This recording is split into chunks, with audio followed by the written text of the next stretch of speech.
হরে কৃষ্ণ কৃষ্ণ কৃষ্ণ হরে হরে, হরে রাম রাম রাম হরে হরে। কৃষ্ণ কথা ভগবদ্গীতা চ্যানেলটিতে আপনাদের স্বাগত। প্রিয় ভক্তগণ নমস্কার, আপনাদের সবাইকে আমার এই ভিডিওটিতে স্বাগতম। আজ আমি আপনাদের একটি বিদ্যার ভক্তির অপূর্ব কাহিনী শোনাতে যাচ্ছি।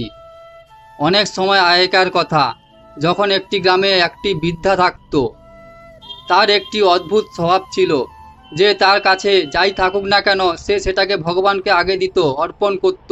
এমনকি সে তার বাড়ির আবর্জনা ভগবানের মন্দিরে গিয়ে রেখে আসত আর বলতো, তোমার দেয়া তোমাকেই অর্পিত করলাম প্রভু।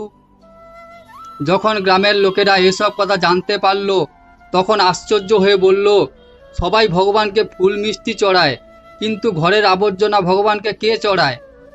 ওই গ্রামে একজন পণ্ডিত থাকতেন, যিনি অত্যন্ত ভক্তি সহকারে ভগবানের পুজো করতেন। গ্রামের সবাই পণ্ডিতকে খুব সম্মান করত। পণ্ডিত নিজেকে ভগবান বিষ্ণু শুদ্ধ ভক্ত বলে মনে করত। একবার পণ্ডিত গ্রামের মন্দিরে যাচ্ছিলেন। তিনি দেখলেন একজন বৃদ্ধা আবর্জনা নিয়ে মন্দিরের সামনে আসছে। তিনি দেখে বিস্মিত হলেন। সে বৃদ্ধা আবর্জনাগুলি ভগবানের সামনে রেখে দিল আর বলল, হে ভগবান, তোমার দেয়া তোমাকেই অর্পিত করলাম। পণ্ডিত বৃদ্ধাকে বলল, তুমি একই অনর্থ করছো। এইভাবে ভগবানকে আবর্জনা কেউ দেয়? বৃদ্ধা ভগবানের দিকে ইশারা করে বলল, আমাকে নয়, ভগবানকে জিজ্ঞাসা করুন। আমি যদি আমার সব কিছুই ভগবানকে অর্পিত করি তাহলে ঘরের আবর্জনা কেন নয়? পণ্ডিত খুব চিন্তিত হয়ে পড়লেন। তিনি বৃদ্ধার প্রশ্নের উত্তর খুঁজে পেলেন না। চিন্তা করতে করতে তিনি রাত্রে যখন ঘুমিয়ে পড়লেন আর স্বপ্ন দেখলেন তিনি স্বর্গে আছেন এবং ভগবান বিষ্ণু শয়নসজ্জায় আছেন। চারিদিকে পাখিরা গান গাইছে, খুব মনোরম পরিবেশ। আর তখনই এক ঝুড়ি আবর্জনা ভগবানের কাছে চলে আসে।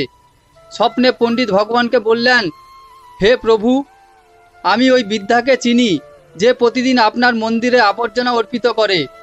আমি কালকেও উনাকে আবর্জনা রেখে যেতে দেখেছি। আমি তাকে বারণ করেছি এবং তার আবর্জনা অর্পিত করার কারণও জিজ্ঞাসা করেছি, কিন্তু বৃদ্ধা একটি কথা বলল যে যা ভগবানের তাই ভগবানকেই অর্পিত করলাম। পণ্ডিত স্বপ্নে প্রায় 1 ঘন্টা স্বর্গে ছিলেন। পণ্ডিত এমন লোকদেরকেও চেনেন যারা প্রতিদিন ভগবানকে ফুল মিষ্টি অর্পিত করে, কিন্তু পণ্ডিত দেখলেন তাদের ফুল মিষ্টি কিছুই ভগবানের কাছে আসেনি। তখন পণ্ডিত ভগবানকে জিজ্ঞাসা করলেন, প্রভু, আপনাকে অনেকেই ফুল মিষ্টি অর্পিত করে, তাহলে আপনার কাছে তো ফুল মিষ্টি আসেনি। ভগবান বিষ্ণু পণ্ডিতকে বললেন, যারা আমাকে তার অর্ধেক বা কিছুই অংশ আমাকে অর্পিত করে তাদের কোনো কিছুই আমার কাছে আসে না। এই বিদ্যা আমার উপর সব কিছুই অর্পিত করে, সে তার সব কিছু আমাকে অর্পিত করে দেয়।